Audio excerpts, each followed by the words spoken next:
При виде этого старого дома невольно становится страшно за его обитателей. Возникает ощущение, что стены вот-вот рухнут, а крыша сложится пополам. Здесь проживает семья из 4 человек. 16 лет как не стало главы семьи. Поэтому на плечах Заремы Оздоевой лежат все семейные заботы и воспитание 3 детей. Ни времени, ни сил на постройку нового дома, соответственно, не хватает. И тут, как нельзя кстати, пришлась помощь, оказанная благотворительным фондом «Солидарность». Когда мы приехали, здесь стояла коробка для дома 10×8 с размерами.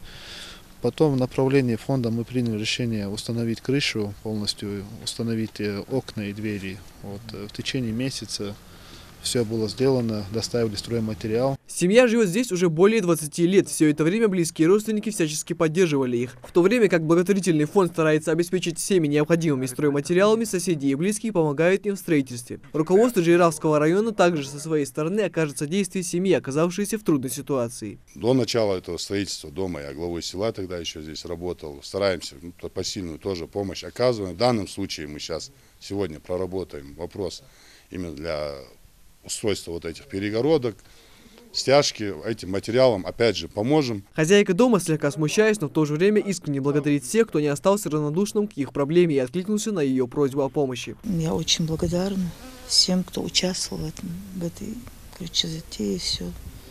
Без них я не смогла бы это сделать. Представители благотворительной организации и местные власти пообещали в дальнейшем по мере необходимости оказывать помощь этой семье. Микаил Тангиров, Замир Жоев, Новости 24.